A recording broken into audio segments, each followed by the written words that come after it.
OK, on va poursuivre ça avec le numéro 3. Donc, l'intégrale impropre qui est là. On demande si elle converge ou si elle diverge. Si elle converge, on veut savoir vers quelle valeur. Ça, c'est une intégrale impropre, puisqu'il y a un point de discontinuité dans cette fonction-là. Donc, il y a 3 points de discontinuité dans cette fonction-là. Lorsque x vaut 0, lorsque x vaut 2, lorsque x vaut 3. Le seul point de discontinuité qui est entre les bornes d'intégration, c'est le point 2. Donc ici, on va devoir faire la limite. Je vais l'écrire comme première étape. Ça ici, oups, je vais ouvrir mon crayon. On va vouloir faire la limite lorsque la borne supérieure va tendre vers 2, mais vers la gauche, okay, de votre intégrale qui est là. L'intégrale de 1 jusqu'à 2, pas jusqu'à 2, excusez, jusqu'à b, de l'intégrale qui est là. Okay? C'est une intégrale qu'il faut résoudre par fraction partielle. Donc, je vais commencer par me faire ce problème partiel-là, où x carré plus x moins 2 sur x fois x moins 2, x moins 3, égale une certaine valeur de a sur x, plus une certaine valeur de b sur x moins 2, plus une certaine valeur de c sur x moins 3. Notre but est de trouver cette valeur de a, b, c là. Donc, je vais ici avoir x au carré plus x moins 2. Je vais écrire le numérateur à gauche. Le numérateur à droite sera a fois x moins 2, x moins 3, plus b fois x moins 3, plus c fois x moins 2. On va aller trouver le système d'équations linéaires ici. Donc, le coefficient à gauche devant x au carré, c'est 1. À droite, je vais avoir a plus b plus c. Le coefficient devant x à gauche de l'égalité, c'est 1. À droite, c'est moins 5a moins 3b moins 2c. C'est ça? Ouais. Et j'ai moins 2, la constante, égale 6 fois a. Donc, c'est tout de suite rapide. On peut tout de suite trouver a, c'est égal à moins 1 tiers. Ça va nous aider à trouver b et c. Je vous laisse le faire, ça, honnêtement, là, on en a fait assez. Puis ça devrait bien aller à l'aide des deux autres équations qui vous restent.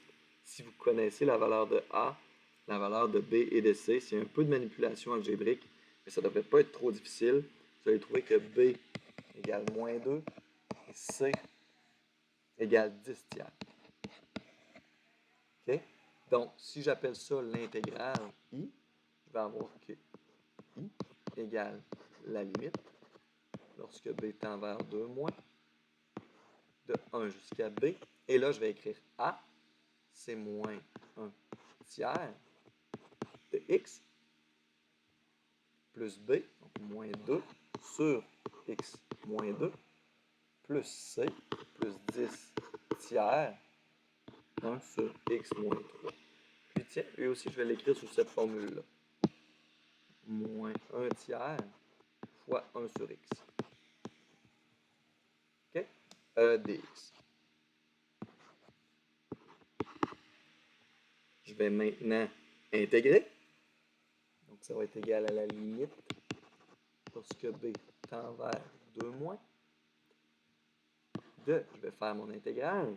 Ça me fait moins ln de x en valeur absolue sur 3.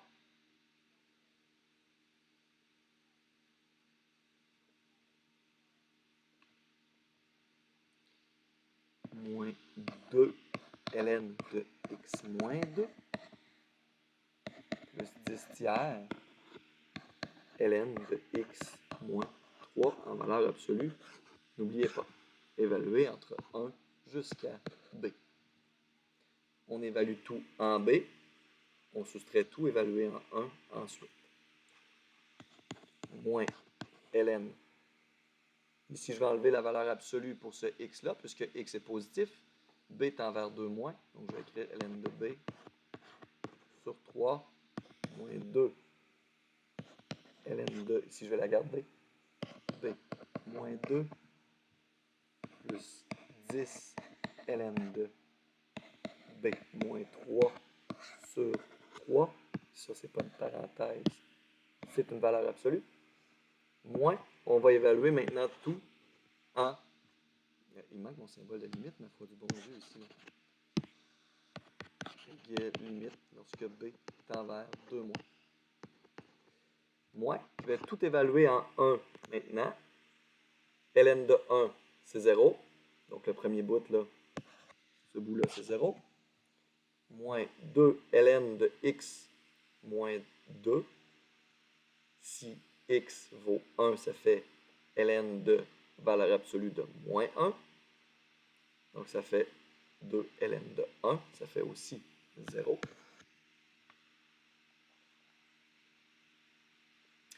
Plus 10 tiers. ln de x moins 3. Si x vaut 1, ça fait ln de moins 2 en valeur absolue. Ça fait ln de 2. Donc ça nous fait une valeur numérique. Comme ça. Donc les zéros, on peut les enlever. Ils ne nous servent pas à grand-chose rendu ce qu'on est rendu. Ce qui nous intéresse surtout, c'est ce qui se passe lorsque on tend vers 2 pour le reste, pour B. Donc ça ici, ça va tendre vers ln, moins ln de 2 sur 3, moins 2 ln de B moins 2. Si B tend vers 2 moins, ça va me faire 0 aussi. ln de 0. OK? Plus 10 ln de, si B tend vers 2, ça fait 2 moins 3, ça fait moins 1. Moins 1 en valeur absolue, ça fait 1. Donc ln de 1, ça va faire 0 ici aussi. Ça fait 0. Puis, tout ce qui me reste pour l'autre bout, c'est moins 10 tiers ln de 2. On va regarder ce qu'on a. Donc ça, c'est une constante. Ça, c'est 0, on s'en fout. Ça, c'est une autre constante. Le plus gros morceau là-dedans, c'est ce bout-là. Moins 2 ln de 0, c'est 0 plus. Hein? On s'entend que ce n'est pas la vraie valeur de 0. Si vous faites ln de 0 sur votre calculatrice, ça va vous donner un message d'erreur. Mais ce n'est pas ln de 0, c'est la limite lorsque l'intérieur de notre ln tend vers 0. Okay? Parce que B tend vers 2. Si on prend un nombre qui tend vers 2 et on lui soustrait 2, ça nous donne un nombre qui tend vers 0. Ça ne nous donne pas vraiment 0. Et ln de 0 plus, donc ln de x lorsque x tend vers 0 plus, ça nous donne moins l'infini. Donc moins 2 fois moins l'infini. Plus des constantes, qu'on s'en fout un peu. Okay? Parce que moins 2 fois l'infini, ça va vous donner plus l'infini. Plus l'infini, plus une constante, là, qui est moins ln de 2 sur 3, puis moins 10 ln de 2 sur 3. On s'en fout, puisqu'on prend un nombre qui est infiniment grand, et on soustrait ça, ça va nous retourner un nombre qui est infiniment grand. Donc cette intégrale impropre-là diverge. Elle diverge puisqu'elle tend vers l'infini. Okay? Donc ici, difficulté 1, savoir quand est-ce qu'il y a un point de discontinuité dans les bornes d'intégration. Doit être capable de faire l'intégrale, parce que ce n'est pas élémentaire. Ici, c'est une fraction partielle. Il faut trouver ça. Faire l'intégrale, évaluer avec les bornes d'intégration avec un symbole de limite là-dedans. On pourra y revenir, si vous voulez, la semaine prochaine, si c'est plus difficile. Donc là, la question que moi, je trouvais le plus difficile dans mon examen synthèse type, c'était celle-là, à mon avis. Quand même, en effet, assez longue, il y a beaucoup de stock dedans. Numéro 4, ça devrait aller assez bien. Donc, surtout pour le numéro A, où on demande de trouver les points d'intersection des deux courbes qui sont là. Bien, il va y avoir une intersection lorsque les deux valeurs de y vont être égales, c'est-à-dire lorsque la racine de 8 moins x va être égale à la racine de x. On élève tout ça au carré. Les racines, c'est embêtant, on ne travaille pas avec ça. On élève tout au carré, on va avoir 8 moins x égale x pour avoir en bout de ligne que 8 égale 2x pour avoir en bout de ligne que x égale 4. Ici, x égale 4, comme y égale racine de x, on va avoir y égale 2. Donc la coordonnée, c'est 4, 2. La coordonnée qui est là, c'est 4, 2. OK? Ensuite, en B, on nous demande de décrire cette r-là à l'aide d'une intégrale définie. On va faire une intégrale par rapport à x. On ne fera pas une intégrale par rapport à y ici, c'est clair. Donc, x, pour parcourir toute cette r-là, x parcourt le chemin suivant. Il va de 0 jusqu'à 4. La première fonction que je croise à partir d'en haut, c'est y2. C'est la racine de 8 moins x moins la deuxième que je croise, racine de x, dx. Donc ça, c'est la réponse numéro B. Ensuite, pour C, ben, on nous demande de calculer cette r-là. Donc au C, il faut calculer l'intégrale. On a l'intégrale de 0 jusqu'à 4 de racine de 8 moins x dx. Je vais diviser ça en deux intégrales, moins l'intégrale de 0 jusqu'à 4. Là, je vais écrire x à la 1 demi dx. Okay. Pour l'intégrale, je vais mettre une couleur différente ici. Pour l'intégrale qui est à gauche, je vais avoir besoin de poser un u qui va être 8 moins x. On va avoir un du qui va être moins dx. Okay. Je vais donc ici avoir l'intégrale de x égale 0 jusqu'à 4 de x égale 0 jusqu'à x égale 4 de u à la 1 demi dx, c'est moins du. Donc, je vais mettre un symbole de moins devant. Et l'autre, je suis prêt à l'intégrer. Déjà, à mon avis, là, x à la 1 demi, ça s'intègre assez bien. C'est x à la 3 demi divisé par 3 demi, donc divisé par 3, multiplié par 2, plus une constante. Mais non, on n'a pas besoin de constante, on a des bornes d'intégration ici. C'est une intégrale qui est définie. Il ne me reste plus qu'à intégrer par rapport à u l'autre bout. Donc ça fait u à la 3 demi sur 3 demi moins 2x à la 3 demi sur 3 évalué en 0 et 4. Cette intégrale-là, je ne l'ai pas faite par rapport à x, je vais maintenant l'écrire par rapport à x. Ça nous donne 2. U, c'était 8 moins x. 8 moins x sur 3 à la 3 demi moins 2x à la 3 demi sur 3 évalué en 0 et 4. Donc le plus difficile, à mon avis, c'était ça. Il ne reste plus beaucoup de place, donc je vais écrire maintenant la valeur que ça nous donne. Vous pouvez mettre un 2 tiers en évidence, ça devrait vous aider ici. Vous devriez obtenir 4,42 plus unité carrée ici, donc vous remplacez tout par 4, ensuite tout par 0.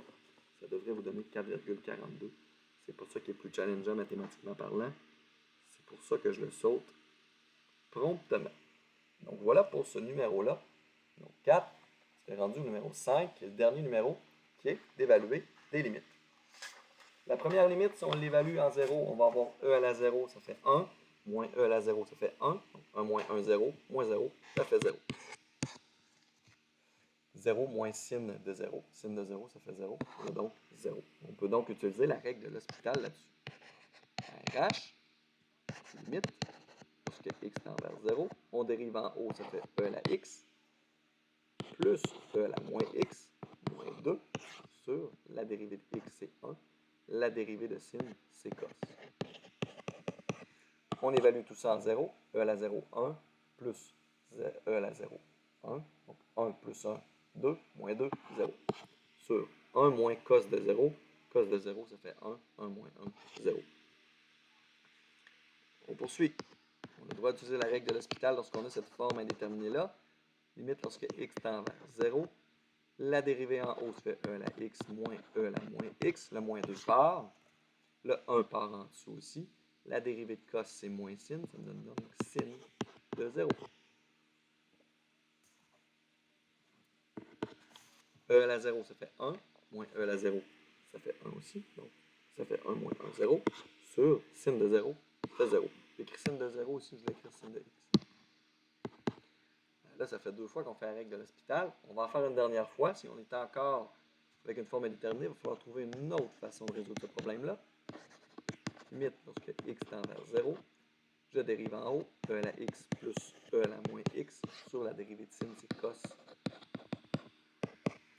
j'évalue e à la 0, 1 plus e à la 0, 1. Donc, je suis rendu à 2, yes, cos de 0, ça fait 1.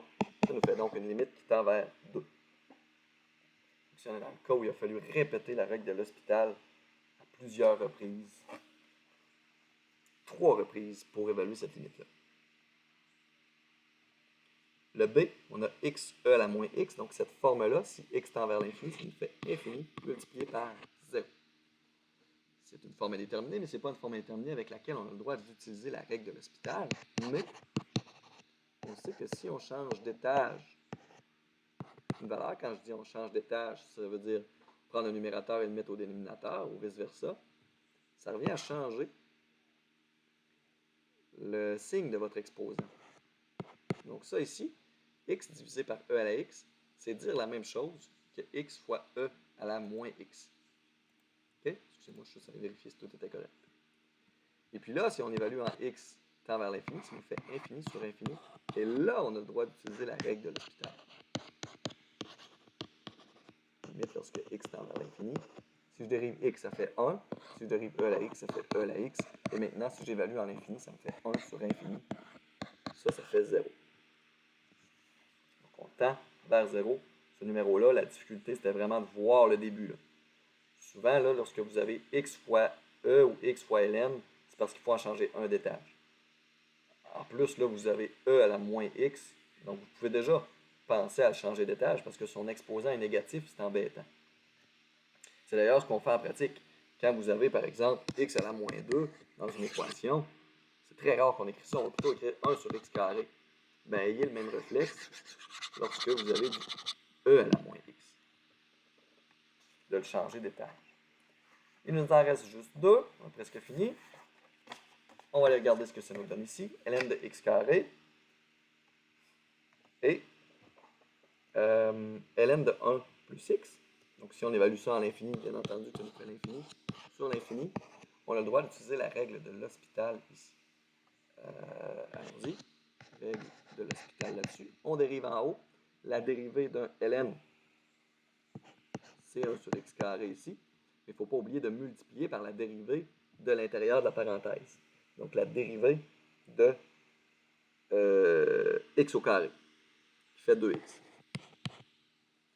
Donc, vous voyez qu'il y a des x qui vont se simplifier là-dedans.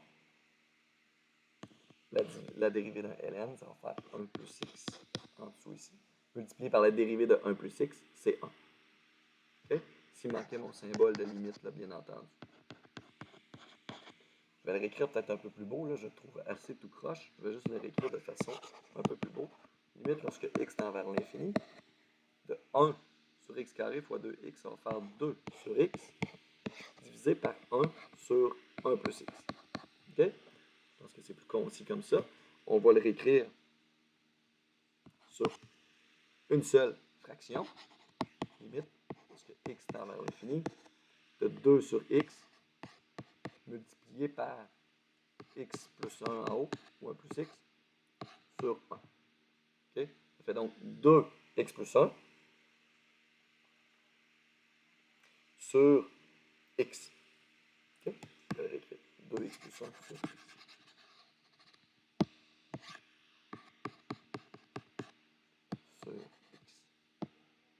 Comme ça. On va évaluer cette limite-là maintenant. Si x tend vers l'infini, ça fait 2 fois infini, ça fait infini, sur infini.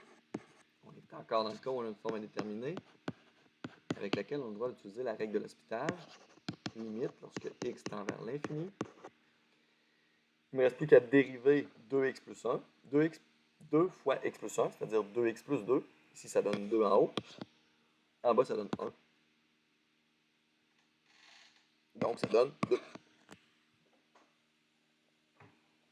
Donc, la limite ici de ça tend vers 2. D'ailleurs, parenthèse, il y a une propriété des logs qui dit que lorsqu'on a ln de a exposant b, ça fait b fois ln de a. Vous pouvez prendre le b et le mettre en facteur devant. On aurait pu faire ça ici et dire que ça, c'était 2 ln de x. En passant, ça aurait peut-être un peu simplifié nos calculs.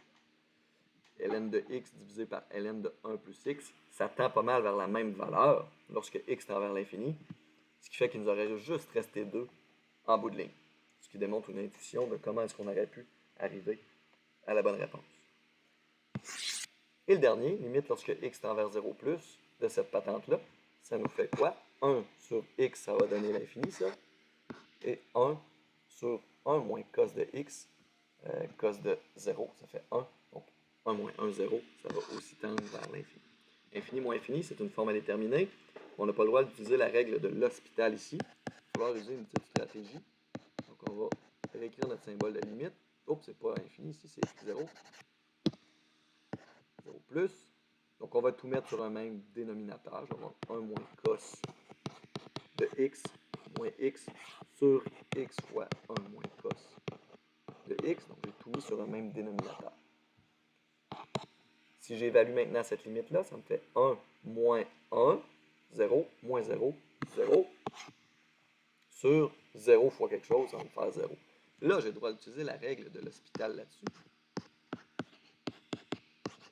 La limite, lorsque x tend vers 0 plus de la dérivée de 1, c'est 0. La dérivée de cos, c'est moins sin. Fait que moins cos, ça fait sin de x moins 1, la dérivée de x. Puis là, j'ai un produit. OK? Vous appelez ça u fois v. Donc, je vais mettre u en orange, si on veut. Puis en rouge, je vais mettre mon v. Allons-y. C'est la dérivée de u, donc la dérivée de x. Ça fait 1 fois v. Donc, fois 1 moins cos x. Donc, 1 fois ça. Plus la dérivée de 1 moins cos de x fois x. La dérivée de 1 moins cos de x, ça fait sin de x fois x.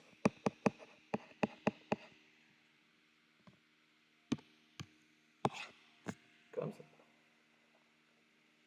Je vais l'évaluer maintenant en 0.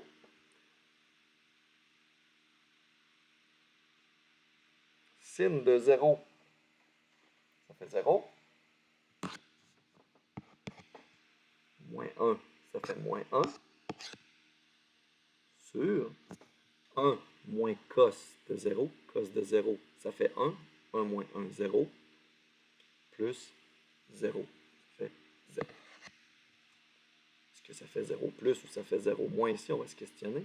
1 moins cos de x.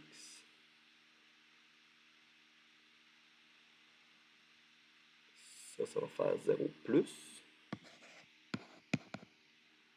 Plus 0 plus ici aussi, donc ça fait 0 plus. Ça va tendre vers moins l'infini ici.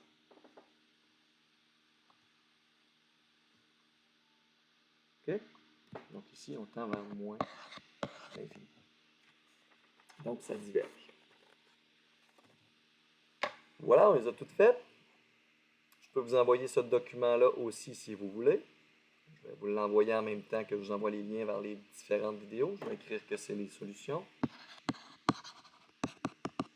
J'espère ne pas avoir fait d'erreur, je ne pense pas.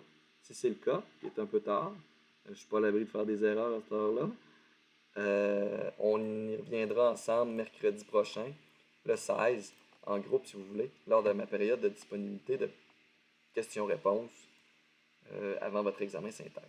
J'espère que ça vous aide, j'espère que ça vous aide à voir vos erreurs ou à réussir les problèmes que vous avez peut-être ou de la difficulté.